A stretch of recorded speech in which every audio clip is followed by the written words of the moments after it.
It's an October 29th edition of the Fenway Rundown podcast. I'm Chris Cotillo, Sean McAdam alongside, and we're pleased to welcome from WEEI, from NESN, from everywhere, Lou Merloni back on the show. I always say, Lou's legacy on the Fenway Rundown is a little bit irritating to me because Sean had him on during a week I had off in the spring, I think, and it was just Sean and Lou, and it was our highest rated episode we've ever had. So the fact that I'm already talking is probably breaking the rules of bringing Lou back. But Lou, we appreciate you coming on to look back at the postseason, preview the offseason here a little bit. Yeah, thanks, boys. Appreciate it. A little quiet time. Tough watching the playoffs, but it is what it is. Hopefully, the last time we have to watch. Just want to start with that. You know, your thoughts on this World Series, this postseason so far, what we've seen between the Dodgers and Yankees as we record this on Tuesday morning, a 3-0 lead for Los Angeles. By the time most people listen to this, it might be over. But have you been, surprised with how this has gone the last few days? No, not really. It's funny. Like the role of a starting pitcher has really kind of morphed into something different here the last few years. It's like you absolutely 100% need them to get through a regular season, and it seems like really just to kind of keep everybody healthy. Like you need 6 innings to keep power arms in the bullpen without overusing them and burning them out. Once you get to the postseason, you hope one game a guy can give you a six, like one game, right? The guys are coming out 2 2/3, 4 innings, whatever it may be, and it goes to the bullpen. So it's just evolving. But the one thing that really stands out to me is the contact. Like just the teams winning games. Dodgers, I think it was like 27 consecutive at bats the other night. Like didn't strike out at the end of the game. Like just making contact, which is something that just desperately needs to improve. And it's almost like that's hopefully that's something that's been undervalued. That'll now hopefully see the value in it. When you watch the postseason and the Yankees and Dodgers playing in the World Series, and then even the series leading up to this, and think back to the Red Sox season of 2024, how big a gap is there in your mind? In other words, how far off are the Red Sox from being a team that can compete deep into October? I don't think they're that far off. We all know they need adjustments. We all know they need to supplement, right? And kind of pick and choose which guys you want to stick with, make a trade, do some signings. It's all there. They have the money to do it and the prospects to do it. How far off are they? It's like I'm watching the American League and I keep telling myself not that far off. You know what I mean? Like the Yankees, I think proved that they were better than them. Even with once Stanton came back, that lineup change, guys stepped up in the bullpen. But in the National League, it was like I sort of feel like the World Series really should have been the Padres and the Dodgers. Like I wanted that to be 7 games. I thought they were the two best teams. And when I watched them play, I'm like, you're far off. They have adults. They have guys that have been here before. They have guys that have experienced that have been in the big leagues for a while, that walk in on a playoff game and know what you're doing. You haven't done that yet. I feel like we're in like the 2015 stage, of needing these kids to see what that postseason is like to kind of get through it. So National League, I just felt like it was a different animal. Some of those teams, Phillies, I know they lost. Mets had something special going, but the American League, I thought Kansas City was a talented team. Cleveland, I just thought was good with a good bullpen, good team. So I don't think the disparity was that big in the AL. When you look at, just whether it be the Dodgers roster, the Yankees roster, some of these rosters you're talking about, I hate to kind of make this comparison because times have changed, things have changed in a year. But, Alex Verdugo's hitting ninth for them, and they're a really good team, and he's done nothing. The Red Sox were relying on him at points to be their best hitter last year, and he was hitting cleanup. He was hitting, he just, does that speak to you about the talent gap where a guy like that is the, 20th most important player on that team now, where he was one of the most important players the Red Sox had a year ago? No, I think it speaks more to Verdugo. Yeah, I To mean, be that's honest with also you, in the there. fall off, it's Right. it's what he should have been. It's what people still kind of think he could be. Hmm. Um, this is a guy that 100% should be batting first or second for the New York Yankees. He gets on base, he makes contact, but this is what he has become. And I think after watching him for a couple of years, you sort of go back to the year before and say it was good, great first half. He deserves to kind of be this guy the following year. He deserves to kind of be in this lineup and hit the top of the order. And I think really it's more of says more about him than anything else. The fall off that he has become. He's just not an effective player going into free agency. Lou, give us your I don't know if it's 4-step plan, 5-step plan. If you are Craig Breslow, but in this case, Yeah. really, John Henry and the team, what are you doing with the Red Sox this offseason, and how full throttle is it? Well, I think you got to dive into the big time free agent starting pitchers first and foremost. You got to look at Fried, you got to look at Burns, and you got to get deep into conversations with these guys. Of course, it's their timeline and won't fit yours, but you got to have a good feeling whether you're in it or not.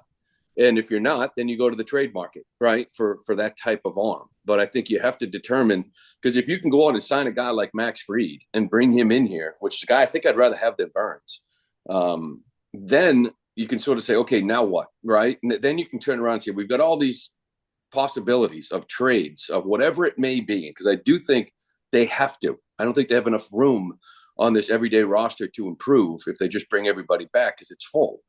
So you dive into free agency, guy like Fried, if you sign him, now all of a sudden you can start addressing other areas. Now all of a sudden maybe the trades aren't for a huge trade for a starting pitcher. Maybe it's a bigger, slightly big trade for a shutdown reliever or a closer or a power bat in the outfield or whatever it may be. But this is going to be an intriguing offseason just because there's so many possibilities. You've got money and prospects at the AAA and big league level that I don't think you've had in many, many years. So there's a lot of possibilities. Lou, you're talking about free agency and starting pitching. My contention this winter has been that even when the Red Sox were freely spending, John Henry made it known that he did not like giving long-term mega deals to pitchers in their 30s, both of whom, Fried and Burns, the top two guys, will be by the start of next season. Right. Are you convinced that they're willing to really be invested in those guys? And secondly, why Fried over Burns? Because to me, Burns is that 200 inning guy that could really lead a staff. Fried hasn't been as durable. Why do you like the lefty over the righty? And what do you think about the Red Sox philosophy when it comes to competing for big name free agents in their 30s? Yeah, by the way, I'm not convinced at all that they will give out 8-year deals to these guys. I think Chris asked me if I was. Not what they will Sorry, do. I misunderstood there. So, yeah, I agree with you. I don't know. I look at Corbin Burns and it's a couple things like, I know the end of the year, the strikeout rate is really going down. He's still an excellent pitcher, and I'd love to have him for the next 3 or 4, 5 years, whatever. I get that. He can't keep runners on. It's just a small little thing. Like everybody runs him crazy. The game is going to speed. We saw when the Red Sox spanked the Orioles in that one game, they tried to implement a slide step to this guy and it rattled him. And he couldn't get, he was pissed off after the game because they're messing with him, but it's an adjustment he needs to make. I don't know if he's capable of it. I think the Red Sox need a lefty in that rotation. It'd be nice to roll in Yankee Stadium with one. And I feel like the upside moving forward is there, and I don't know. Maybe it's just old school thinking of 200 innings for 7 years. Does that sort of wear on you or whatever it may be? I just feel like I'm more comfortable with Fried. And I agree, there's some injury concerns there, which is why I was talking about diving into free agency. And if you're uncomfortable, if you're not willing to go 8 years, then we know your answer. Okay, now we got to make a big trade. And we got to go out and find a guy that can sit on top of this rotation. When you look at the market, yeah, exactly. I was going to ask, is it, you look at, I think, and I've said this on here before, Lou, that the Tigers getting hot at the end of the season hurt the Red Sox, obviously, because it took a spot that they were going for. But also, it guaranteed that Skubal is not going to be traded, and he's the guy that they should have probably looked to empty the farm for if he was available. Assuming he's off the market, who do you like on the trade market? I mean, Crochet's the obvious name, maybe a guy in Miami. Sean and I always talk about our white whales in Seattle, whether it be Gilbert or Kirby. I kind of doubt they're going to trade those guys, but who would your top targets be? Yeah, I mean, pretty much you just nailed it. I like Crochet. There's some injury concerns there. It's a violent motion, so I get it. But unless it's like the third Tommy John, I sort of think you sort of throw injury concerns out. Look at Giolito. Giolito was like the biggest. He's going to give you 200 innings. He gets hurt. Everybody gets hurt. So it's like, let's just talk about upside. And Crochet's upside after having that foundation year coming back from Tommy John. Like, you don't have to worry about shutting him down at 150 pitches. He's kind of innings, rather. He's already gone there. I agree with you out and down in Miami. Seattle's a team I just don't get. I think they've completely mismanaged that roster. I don't think you need 5 guys of their quality in the rotation. I think you need bats. They've come out and said they're not going to trade any of these guys. I don't understand why. But I'm with you. But I also, I think they're very good pitchers, and I would love to see them. The numbers are different outside of Seattle. That's like the opposite, of course, for pitchers. But I still think they're quality, and I think they can, give you multiple, 30 starts, 180, 200 innings. So I'm with you kind of with all of these guys. No matter if they go after Gilbert, Kirby, Crochet, whoever you want to mention, it's going to hurt. You can either sign the check for 200 million or more on a 7 or 8 year deal, or you can give up multiple, and I underscore that, multiple top young players and young end talent. If they had here's another debate that we have back and forth. If you have to move either Duran or Casas to get this guy, which way do you go? Casas. I don't even think, for me, it's not even that close. And I'm not, I know that people react saying, why don't you like Casas? It's never been that. I've mentioned his name many times. I do like Casas. I think it's hard to find a guy middle of the order bat that's as quality as he is, and can impact the baseball the way he does and gives you the quality at bat the way he can. But you can't ignore the obvious. You have a third baseman that may slide over to first base. Your center fielder, I don't care how old he is. It's just really his second full season in the big leagues. We forget how good he was last year before he got hurt. He is one of the better players, more exciting players in the league.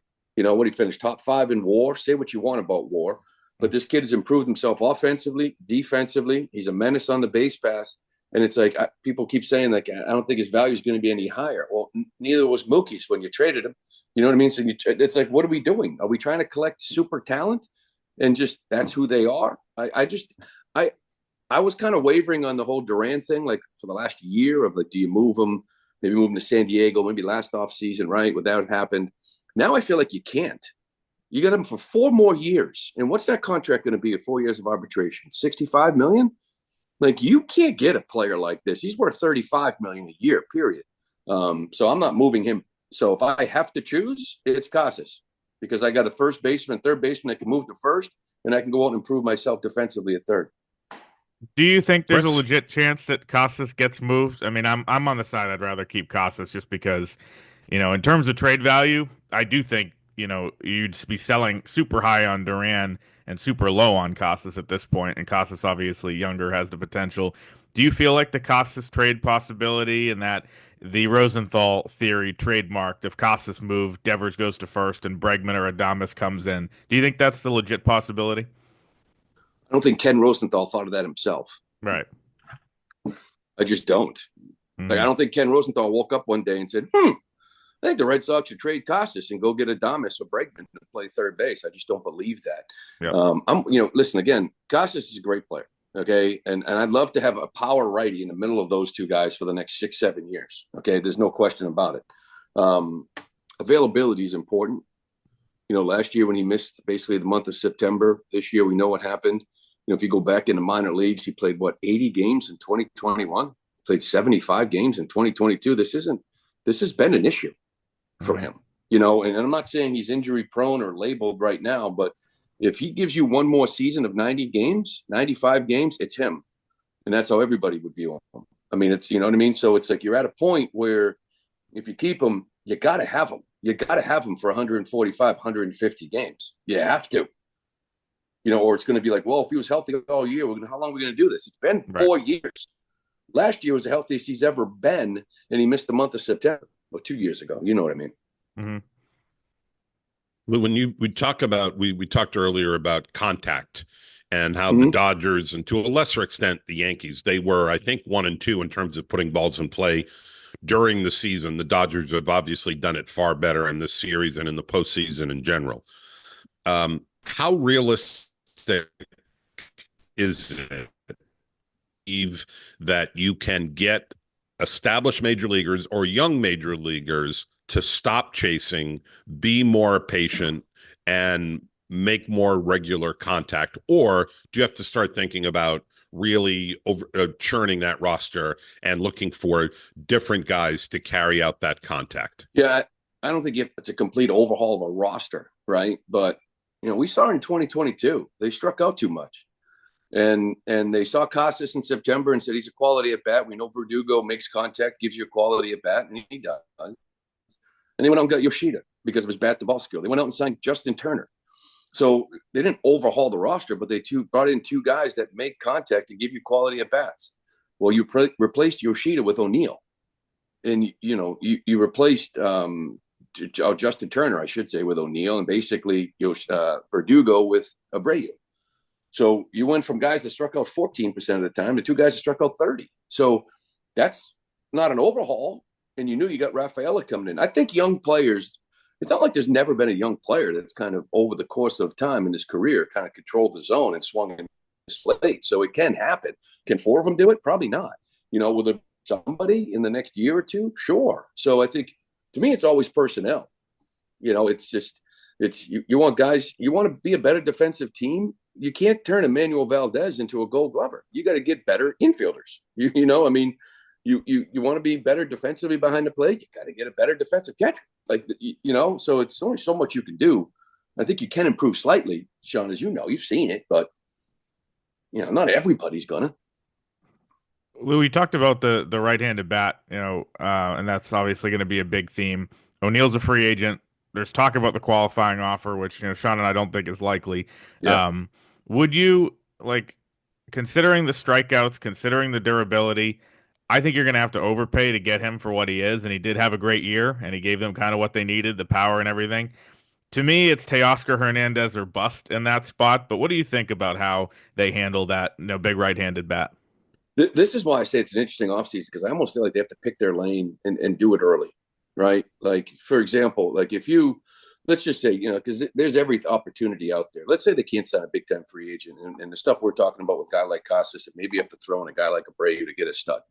Right now, all of a sudden, you don't have any lefties in your lineup, because people want to move Yoshida too. You'd have Duran and Devers, so it's like, if that's the case, then maybe you want to keep a guy like Yoshida because you just got rid of two important lefties in your lineup. Now, let's say that move doesn't get made and you move Yoshida.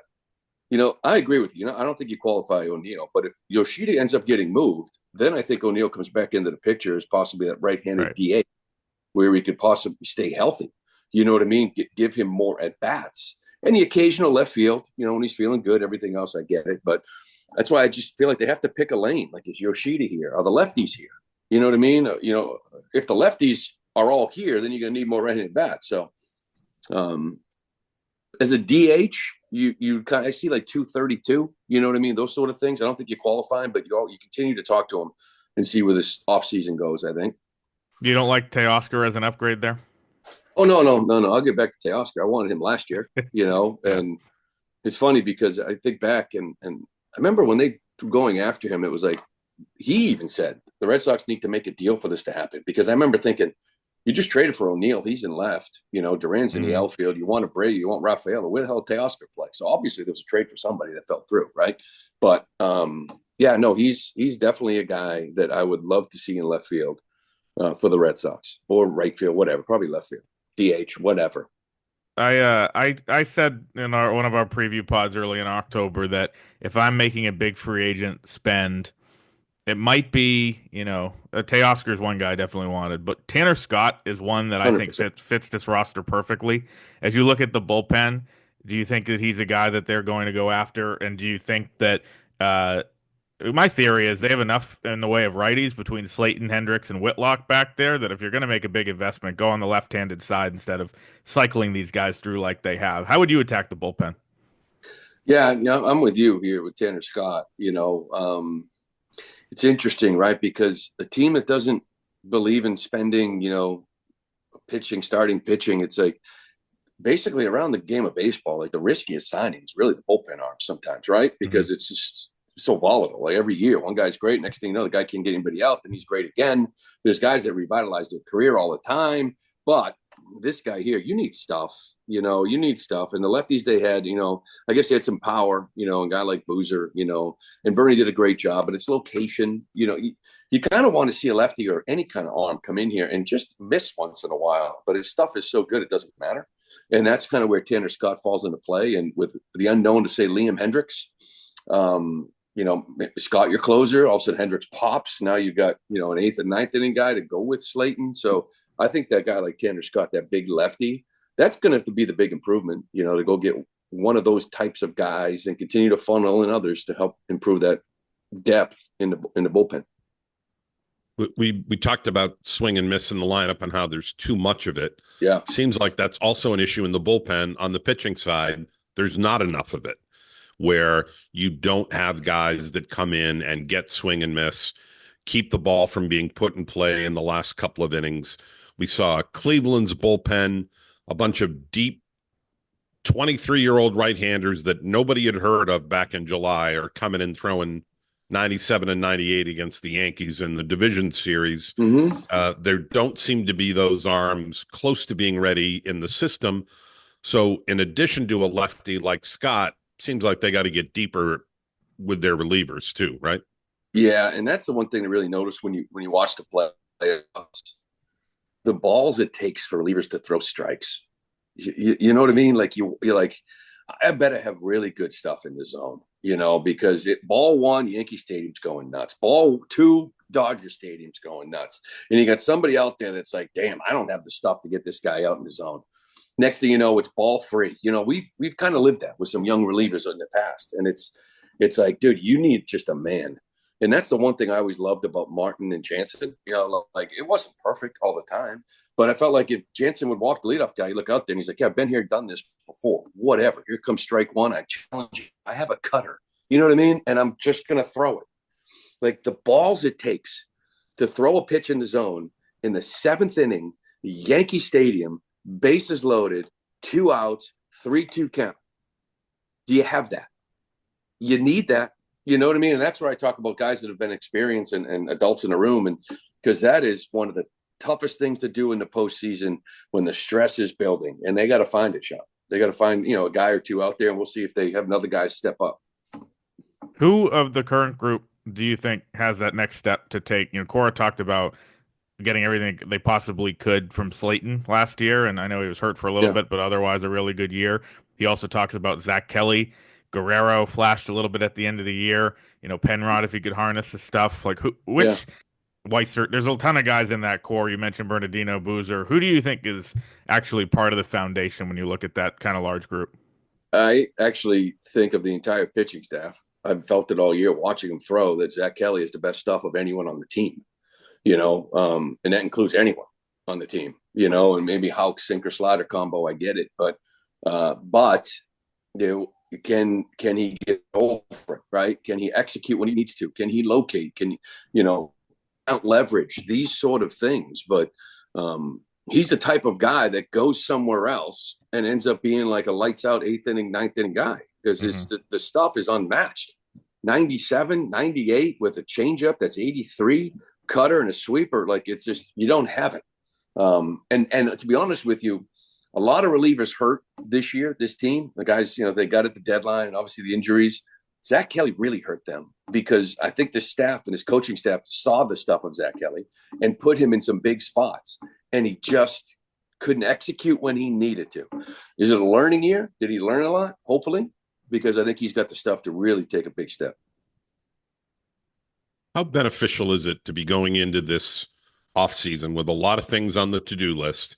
Yeah. And for a change, having some stability in the dugout and front office. That Alex Cora is here for the next 3 years. That Craig Breslow's just getting started and is starting to put his stamp on the team. Does that fill you with any more confidence that these guys are plugged in, they're committed to long-term, and that there's a management team and philosophy going forward? Yeah, because you would hope that this is what you've been waiting for 4 or 5 years, and it's like everything is lined up. You found Breslow. I think you like what he is doing, especially the stuff under the hood. At the big league level, didn't exactly go great, whether it was trade deadline, sale, whatever. Cora's future, really kind of murky. This organization, are you going to spend your farm system? Everything's kind of coming together. Your system is where you need it to be. Manager's here, found your front office guy. Now it's time to go, and that's why I feel like there's actually a lot of pressure here on this front office and ownership this offseason because there's no excuses anymore. Like there aren't. Like, you got money you can spend. You got money coming off the books. You can make a trade or two. You got some low budget players in this league, in this team for the next 5 or 6 years. It's time. This is kind of what you've been building up for 4 or 5 years. which is what makes the offseason kind of like interesting to see where they go and what the first move is. Last thing, Lou, for you, and we've been debating this one as well. We talked a lot about the major league team, who you'd trade, all that stuff. As you look at the big four of Anthony and Teal and Meyer and Campbell, Yeah. if you have to include one, maybe two of those guys in moves, who stays and who goes? Who's your priority to keep? Who might you sell on? How do you look at those four? I'm always a guy that would trade anyone. Like, it's all about what you get back in return. But in saying that repeatedly, there's been further conversations. And I would say Roman Anthony is different. And I think it's funny because Christian Campbell might fall in that category as well. You might find teams within other organizations that absolutely love this guy, and there's others that don't believe in the swing. Like, and I don't really care about that. Hunter Pence was ugly too. Gabe Kapler isn't the best swing in the world, but I'm just saying, I think those two guys are like guys that would never go anywhere. And I still think Marcelo Meyer is a great talent, but there needs to be. I don't say commitment because that makes it sound like he doesn't work, but the strengthening program, right? He's got to get through a season. Like, he absolutely has to get through a season. It's almost like the Casas thing I was saying when it's a couple of years in a row with injuries. Now people are starting to open their eyes. One more year of another injury, it's a red flag. So Teal, we look at the importance of the position more than the player. And I think he's going to be a really good player, but he's only untradeable if you think he's Adley Rutschman or if you think he's an absolute stud. If he's a big league catcher, I trade anybody that I don't think is going to be an impact, like legit impact. Like, just because he's going to be a big leaguer doesn't mean you don't move him. Great, awesome, whatever. Hopefully the guy get back in return helps us more. So, I think Anthony and is probably the untouchable, and then I would put it in order: Campbell, Meyer, Teal. Just my opinion. That is the Lou Merloni plan for what should be a busy Red Sox offseason. Lou, as always, we appreciate the time, and I hope this one's as highly rated as the last one, even though I am part of it. Yeah, well, you're here, so that might hurt a little bit. It's going to drag. There's no getting around it. Yeah. We had a nice thing going, Shawnee.